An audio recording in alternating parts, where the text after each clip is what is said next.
High, this is Saif. Welcome to extra time Bangla. কেকেআরের জয় এবং কেকেআরের জয় এবং তার সঙ্গে মরশুমের শুরু থেকে অকশানে একটা ক্রিকেটারকে তুলেছিল Kolkata Knight Riders, Mitchell Starc, যাকে নিয়ে আমরাও কম কথা ব্যয় করিনি। যতটা কেকেআর অর্থ ব্যয় করেছি তার থেকে বেশি বোধ আমরা কথা ব্যয় করেছি। কেননা 24 কোটি 25 লক্ষের প্লেয়ার আদৌ এত টাকা খরচা করে ফেলা হয়েছে, এটা কি ঠিক হলো? ছাপা শাড়ি কি বেনারসির দরে কিনলো? এমন অনেক ভাষা আমাদের মুখ দিয়ে এসেছে ট্রামে, বাসে, সব জায়গাতে। কিন্তু কথা হচ্ছে, ওস্তাদ তো শেষ রাতে সেই মারলো। তাহলে আমরা কি বলবো? আমরা কি নিজেদের কথা নিজেরা ঢোক গিলবো, নাকি দেখতেই থাকি? আসল দাম তো বোধহয় পয়সা উসুল কালকেই হয়েছে এবং তার সঙ্গে ফাইনাল ম্যাচটাও খুব ইম্পর্টেন্ট বিষয়। কেননা ফাইনালে তীরে যদি তৈরি ডোবে তাহলে আবার সেই এক প্রশ্ন উঠতেই থাকবে। কিন্তু কালকে যে খেলা আমরা দেখলাম তাতে কিন্তু মিচেল স্টার্ক সম্পর্কে আশাবাদী হওয়াই যায়। আমার দুদিকে দুই বিশ্লেষক, আমার প্রিয় বিশ্লেষক বসে আছি। যশবন্তদা আমার ডান দিকে, বাঁদিকে সব্যসাচী বাগচি, ময়দানের পরিচিত দুই ক্রীড়া সাংবাদিক। আমি আসি যশবন্তদার কাছে। যশবন্তদা, কি বলবো, দাম কি উঠলো? না দেখ সাহেব, এটা তো বলে লাভ নেই। ক্রিকেটটা পারফরমেন্সের খেলা। তো যেরকম মিচেল নিঃসন্দেহে একজন বড় মাপের বোলার, অস্ট্রেলিয়ার হয়ে প্রচুর যুদ্ধের জয়ী এবং বড় ম্যাচ যখন আসে, বেশ করে বললাম যে নক আউট স্টেজ, মানে কোয়ার্টার ফাইনাল, সেমিফাইনাল, ফাইনাল, অসিদের জাজ কিন্তু চেনা যায়। হ্যাঁ, ওদের যে তরোয়ালটা সেটা কিন্তু না একদম মানে ঝলকে ওঠে। তো কালকে ভালো বলে তো অসি মানে তলোয়ার। তো হ্যাঁ, তো আমরা যদিও জানি যে অসির থেকে মুশির জোর বেশি, কিন্তু কালকে ও যা প্রথম বলটা করলো তাতেই কিন্তু ভিতটা নাড়িয়ে দিয়েছিল। তারপরে বলটা একটা মানে একটা ওই জাপানি বোমারু যেরকম বোমটা ফেলে গেছিল, হ্যাঁ বোম ফেলেছে জাপানির মতো, ওই 6 তারিখ 9 তারিখ ওই হিরোশিমা নাগাসাকির মতো দুটো বম কালকে ওই 3টে উইকেটে আর কি ওর জাতটাকে চিনি দিয়ে চলে গেল। ট্রাভিসের বলটা বেসিক্যালি ইনসুইং, মানে ওর ক্ষেত্রে আউটসুইং একদম। যদি দেখিস ভালো করে আজকেও পিচ পারফেক্ট ডেলিভারি, একদম পিচ পারফেক্ট, মানে ওখানে you have to play this ball. ওই বলটাকে ছাড়া যায় না, খেলতে হয়। এবং খেলতে গিয়ে কিন্তু অফ স্টাম্পটাকে নাড়িয়ে দিয়ে বললো টাটা বাই বাই, আমি ফাইনালেতে যাই। ট্রাভিসের গোল্ডেন ডাক মানে ওই আর কি, মানে জিরো ডাক, গোল্ডেন ডাক মানে সরি সিলভার ডাক আর কি, সেকেন্ড বলে। তো ওর জাতটা চিনিয়ে দিল। হ্যাঁ, শাহবাজের বলটা অনেক বড় ছিল, বাইরের থেকে শাহবাজ খেলতে গেছে, বলটা রোল করে ভেতরে এসছে। কিন্তু ও যা 3টে যে আউট করেছে, 3টে বল ব্যাটারদেরকে খেলতে হয়েছে, you have to play those ball. তো এবার পেছনে এটারই দাম 24.75 এক্স্যাক্টলি, অন্তত 20 কোটি তো কালকে উসুল করে দিয়েছে। আর তবে এটা যদি বলিস যে প্রত্যেকটা সফল খেলোয়াড়ের পেছনে একজন করে নারীর বা হাত আছে, এখন সেখানে তো খেলোয়াড় অ্যালিসা হিলি, যদিও কালকে তিনি ছিলেন। এখন কি পেপটক দিয়েছেন উনি একদিন স্টার্ককে, এটা স্টার্কই জানেন, বা ইন্ডিয়ান এখানে এসে যে ইন্ডিয়ান কি কুইজিন খেয়েছেন, যার জন্য কালকে যে তেজটা দেখলাম, এটা কি আমফান তেজপাতা খেয়েছে, এটা আমফান না ফণি না যাস, এটা এখন ভাই দেখার বিষয়। এবং সত্যি এখনও কিন্তু চোখে ভাসছে বলটা, যেখান থেকে বলটাকে বার করলো। ট্রাভিসের মতো একজন বড় ব্যাটসম্যান কিন্তু ও জানে, যেহেতু অস্ট্রেলিয়া দুজনেই সাইফ তুই জানিস যে অনেক, তো ও জানে ওর কি প্লাস পয়েন্ট আছে, এবং সেটা ট্রাভিসও জানতো। কিন্তু কালকের জন্য এই যুদ্ধে বাজিমাত করে টাটা করে টিমটাকে ফাইনালে নিয়ে চলে গেল একা মিচেল স্টার্ক। সব্যসাচী, মিচেল স্টার্কের যে ভাষায় যশবন্তদা প্রশংসা করলো, আমার মনে হয় সেটা অনেকটা, কিন্তু আবার অনেকটা নয়ও। কেননা সত্যি একদম বড় মাপের ক্রিকেটার। আমি যদি খুব জিসটা নিই, যশবন্তদার কথার জিসটা যদি নিই, বড় মাপের ক্রিকেটার তখনই, বড় মাপের খেলোয়াড় তখনই সে প্রমাণ হবে বড় ম্যাচে যখন সে জ্বলে উঠবে। এবং সেটাই কিন্তু মিচেল স্টার্কের হাত দিয়ে ডেলিভারিগুলো যখন বেরোলো, এবং একবারে মাপা ডেলিভারি, খুব মাপা সুইং, মাপা ডেলিভারি, এবং দেখার মতো পিচ করছে। তুমি কীভাবে দেখছো গোটা বিষয়টা? এবং এখনও একটা ম্যাচ বাকি, প্রতিপক্ষ ঠিক হয়নি, প্রতিপক্ষ আজ থেকে ঠিক হবে, কারণ আজকেই সব ঠিক হবে না। সেই সমস্ত বিষয়গুলো থাকবে। মিচেল স্টার্ক কতটা ইম্পর্ট্যান্ট কেকেআরের এই গোল্ডেন দৌড়ের ক্ষেত্রে, মানে বাকি দৌড়ের ক্ষেত্রে? গোল্ডেন রান তো অনেকটাই হয়েছে, বাকি দৌড়ের ক্ষেত্রে তো অবশ্যই ইম্পর্ট্যান্ট। এবং দেখো সাইফ, জবের থেকে আমরা কেকেআরের দল, কেকেআরের পারফরমেন্স, বিশেষ করে মিচেল স্টার্ক নিয়ে কাটাচেরা করছি, কথাবার্তা বলছি, প্রত্যেকবারই কিন্তু একটা কথা বলেছি যে আইপিএলের পারফরমেন্স দিয়ে মিচেল স্টার্ককে জাজ করা উচিত নয়। টেস্টে 350 বেশি উইকেট রয়েছে, সেই জায়গায় দাঁড়িয়ে কাল তুমি বারবার একটা কথা বলতে যে লাল বলের ক্রিকেট, সাদা জামার ক্রিকেটে সে অনেক বেশি সফল। কিন্তু আমি কখনোই এটা বলিনি যে আইপিএলে মিচেল স্টার্ক সফল হবে না বা আইপিএলে কেন তাকে নেওয়া হয়েছে, এটা কখনোই বলিনি, কারণ এটা বলা সম্ভব নয়। মিচেল স্টার্ক যে পারফরমেন্সটা করেছেন এবং কালকে কিন্তু যে পারফরমেন্স, তার কিন্তু সেটার ইঙ্গিত কিন্তু গত 3টে ম্যাচ থেকে পাওয়া যাচ্ছিল যে মিচেল স্টার্কের কিন্তু ফর্মটা আস্তে আস্তে ফিরছিল। এবং সব থেকে যেটা এই দিক থেকে মিচেল স্টার্কের সফল হওয়ার পরে যেটা সব থেকে উল্লেখযোগ্য বিষয় হলো, কালকে ম্যাচের শেষে প্যাট কামিন্সকে জিজ্ঞেস করা হয়েছিল আপনি কতটা হতাশ ম্যাচটা হেরে, বলছে আমি হতাশ নই, তার কারণ মিচেল স্টার্ক ফর্মে ফিরেছে। আর কয়েকদিন পরে উনি ভাবছেন হলুদ জার্সির খেলা ভাবছেন। একেবারেই তাই। এই মিচেল স্টার্ক কিন্তু এই মাঠেই, Mitchell Starc, Pat Cummins, Travis হেডরা গত বছর বিশ্বকাপটা জিতেছে ভারতকে হারিয়ে, সেই মাঠে মিচেল স্টার্কের যে ডেলিভারি, যেটা তাম্পুদা বিশ্লেষণ করলে নতুন করে একই কথা বলার কোনো মানে হয় না, বোলিংটা সম্বন্ধে বলেই দিয়েছে। তবে আমার একটা জিনিস মনে হয় মিচেল স্টার্কে আরেকটা উইকেট প্রাপ্য ছিল, যেটা রাহুল ত্রিপাঠীর হিরোইক ইনিংস তাহলে দেখা যেত না, যেটা রাহুল যেটা একদম যেটা ডেডলি ইনসুইং ইয়র্কার যেটা মিচেল স্টার্ক মেরেছিলেন, যেটা নেয়নি, ভালো করেছে, তার কারণ ওটা ব্যাটে ছিল। ব্যাটে যদি না লাগতো তাহলে একদম টোকে মিট করছিল বলটা, এবং টো মিট করেছে, ব্যাটে লেগে টো মিট করেছে, ব্যাটে লেগে টো মিট করেছে, সেই জন্য ওটা নেয়নি। না হলে কিন্তু একদম উইকেট টেকিং ডেলিভারি আরেকটা উইকেট কিন্তু দেখা যেত মিচেল স্টার্কের ক্ষেত্রে। এবং স্টার্ক কিন্তু এইভাবে প্রচুর ব্যাটসম্যানদের বিভ্রান্ত করেছেন অতীতে এবং ভবিষ্যতেও করবেন।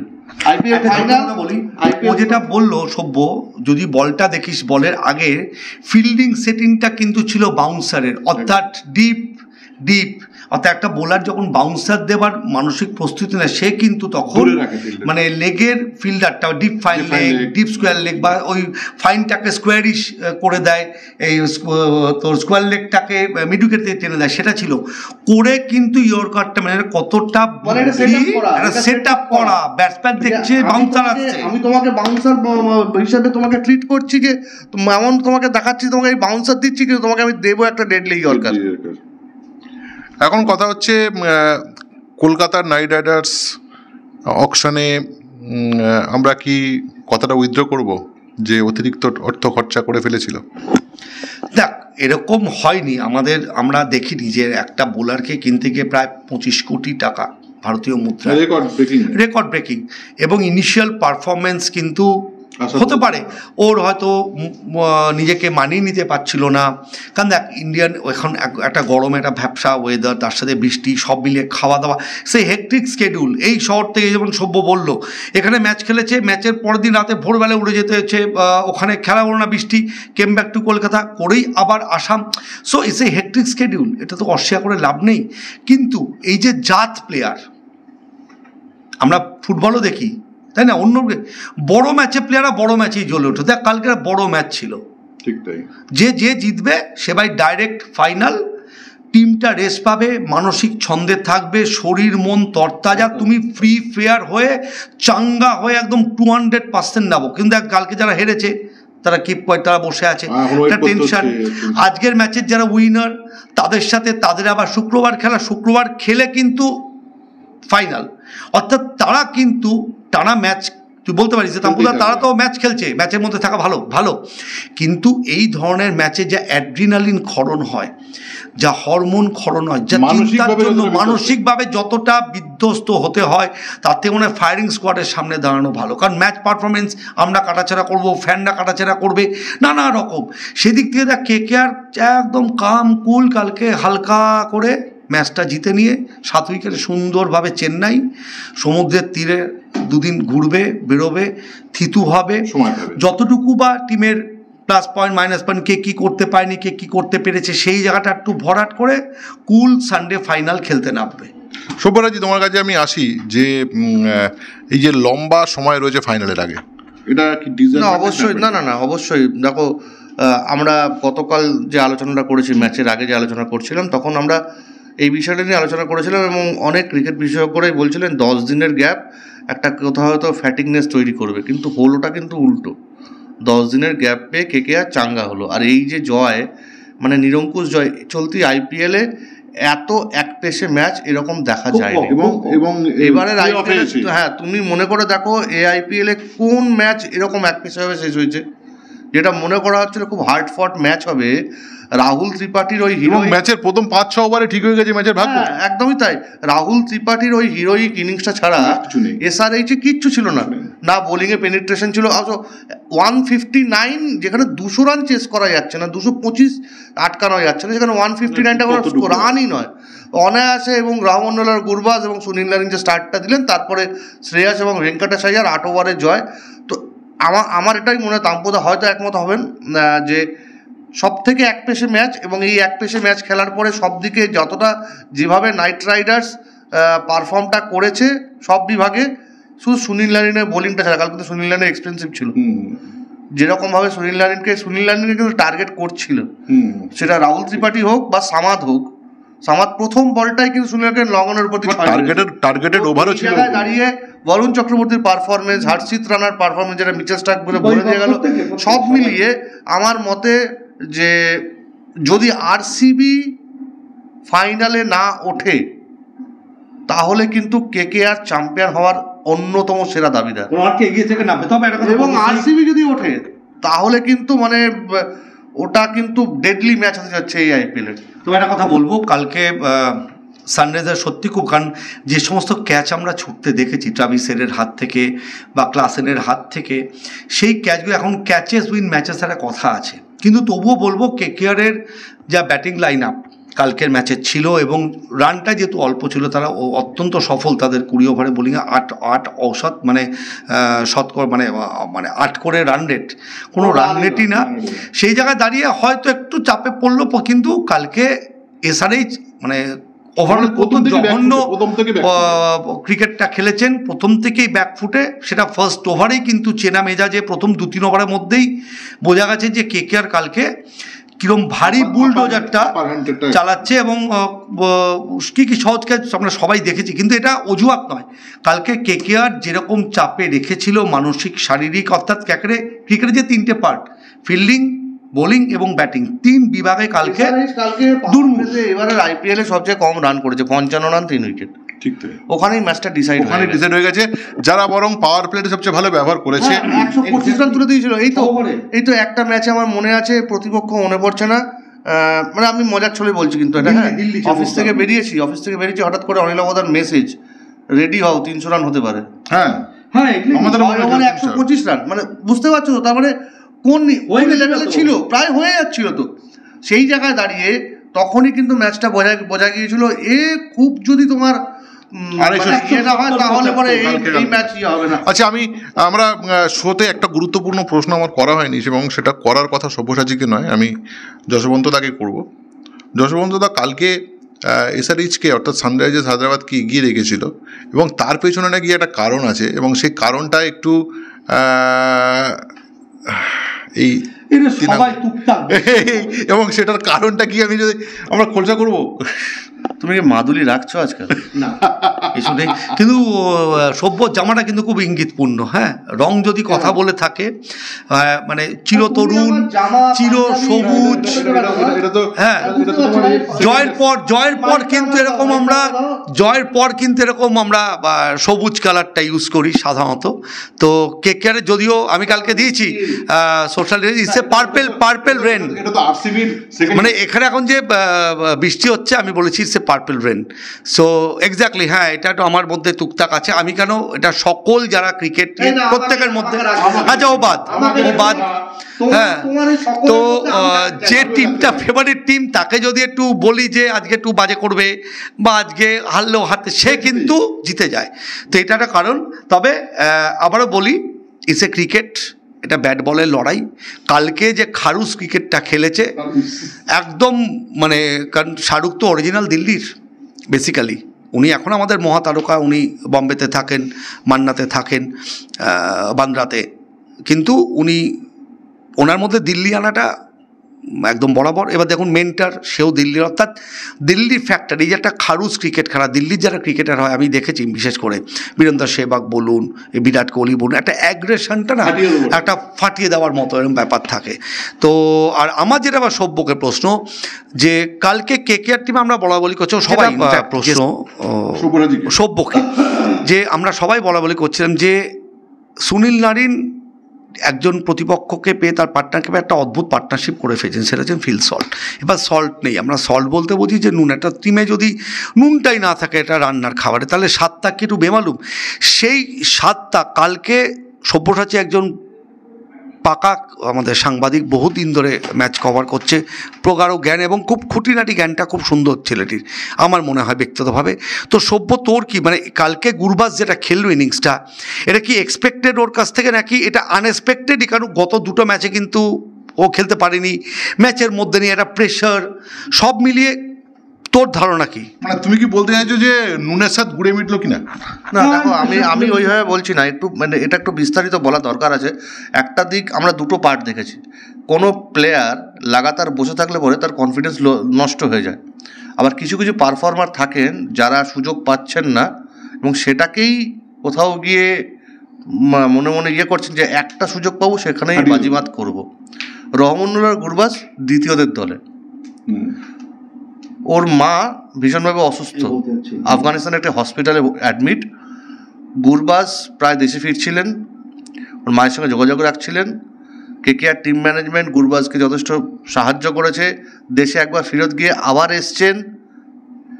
তারপরে এই পারফরমেন্স, গুরবাজ কোথাও গিয়ে হয়তো এটা মনে করে নিয়েছিলেন যে ওর কাছে এটা শেষ সুযোগ। ফিল সল্ট যে পারফরমেন্স করেছেন, আগামীবারের আইপিএলের নিলামের আগে কেকেআর যেসব প্লেয়ারকে রিটেন করবে তার মধ্যে যদি ফিল সল্টের নামটা থাকে তাহলে অবাক হওয়ার কিছু থাকবে না সুনীল নারিন এবং আন্দ্রে রাসেলের সঙ্গে। এবার তাহলে Rahmanullah Gurbaz second wicket keeper হিসেবে রয়ে যাবেন। সেকেন্ড উইকেট কিপার হিসেবে রয়ে গিয়েও যে পারফর্ম করা যায়, একটা সুযোগে বাজিমাত করা যায়, এবং মনে রাখতে হবে এমন একটা বোলিং লাইনের বিরুদ্ধে যাদের দলে কিন্তু যথেষ্ট ভালো মানের পেস বোলার রয়েছে, প্যাট কামিন্স, টি নটরাজন, ভুবনেশ্বর কুমার, তাদের বিরুদ্ধে ফিল সল্টের যে আক্রমণাত্মক মনোভাব, কভার ড্রাইভটা যেটা খেললেন প্রথম ওভারেই, তৃতীয় বলে নিজের, সেখানে এটা কিন্তু অনবদ্য। উইকেট কিপিং নতুন করে কিছু বলার নয়, বিহাইন্ড দ্য উইকেট অসাধারণ, বিশেষ করে লেগ স্টাম্পে যে বলগুলো উনি গ্যাদার করছিলেন, সুনীল নারিনকে যেভাবে কিপ করছিলেন, দেখো ম্যাচে কিপ করা প্র্যাকটিসে কিপ করার মধ্যে অনেক পার্থক্য থাকে। সেই জায়গাটা দাঁড়িয়ে যদি ফিল সল্ট 100-তে 100 নিয়ে যান তাহলে গুরবাজ 10-এ 10। আমি আরেকটা শুধু একটু ভাবুন দর্শক বন্ধুরা, যে আপনার মা হসপিটালে ভর্তি, আপনি একবার দেশে গিয়ে ফিরে এসছেন, সেই জায়গায় দাঁড়িয়ে সল্টকে নিয়ে যাওয়া হয়েছে, সে যেহেতু দেশের টিমে আছে তাকে তার দেশ ছাড়েনি। সেই জায়গায় একটি ছেলের মানসিকতা, একটি সন্তানের মানসিকতা কী হতে পারে। তিনি কিন্তু দিনের পর দিন তিনি জানেন তিনি যোগ্য, কিন্তু কিছু করার নেই, তার থেকে একজন ভালো যোগ্য সে খেলছে, যোগ্যতম খেলছে। সেই জায়গায় দাঁড়িয়ে যখন টিম ম্যানেজমেন্ট তাকে বোঝায় যে না তোমার থাকাটা কতটা প্রয়োজন, কতটা দেবে, এবং রোজ তার মার সাথে তার ভিডিও কলে কথা, তিনি দুবেলা মাকে ফোন করতেন, মার থেকে কথা বলতেন, তার মানসিকতা দেখুন। কালকে আমি বলবো, সভ্যত বললে কভার ডেটা, আমি বলছি ভুবনেশ্বরকে যে বলটা স্টেপ আউট করলে লং অফের ওপর দিয়ে তুললো, ও কিন্তু নিজের জাতটা বুঝিয়ে দিল যে আমি কিন্তু গুরবাজ, আমি কিন্তু একটা ইন্টারন্যাশনাল দলের আমি কিন্তু নিয়মিত সদস্য, এবং বিশ্বকাপে কিন্তু আমার ব্যাটটাও কিন্তু কথা বলবে। এই জায়গায় দাঁড়িয়ে কীরকম ইস্পাত কঠিন মানসিকতা থাকলে পরে যে একজন সন্তান, সে জানে তার মা প্রবলভাবে অসুস্থ, সে খেলে মাঠে 22 গজে পারফর্ম করছে, তার টিমকে জিততে সাহায্য করছে, জয়ের পথটা মসৃণ করছে, এখানে ইস্পাত কঠিন মানসিকতা ছাড়া এই জিনিস দেখা যায় না। যাই হোক, যশবন্ত তার বক্তব্য আমরা শুনলাম।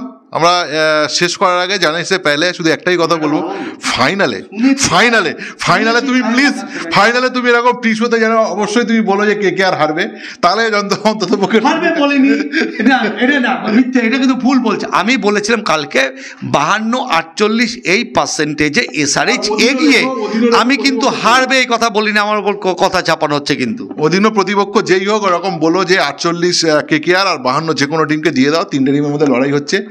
অন্তত তুমি যদি বলো যে ও হারবে, তাহলে বুঝতে পেরেছি মানে সন্তানকে মা যেমন এবং কালো ফোঁটা দেয়, তাই তো, কিসিকে নজর না লাগ যায়। হ্যাঁ, তুমি কিছু বলবে? আমার কিছু বক্তব্য নেই। সব্যসাচীর এ বিষয়ে কোনো বক্তব্য নেই, আর আমাদেরও যা বক্তব্য ছিল শেষ। সুতরাং এরপরে আপনারা বলতে থাকুন কমেন্ট বক্সে। ভালো থাকুন, এক্সট্রা টাইম বাংলাকে সাবস্ক্রাইব করুন। নমস্কার, সঙ্গে থাকার জন্য ধন্যবাদ। Extra time.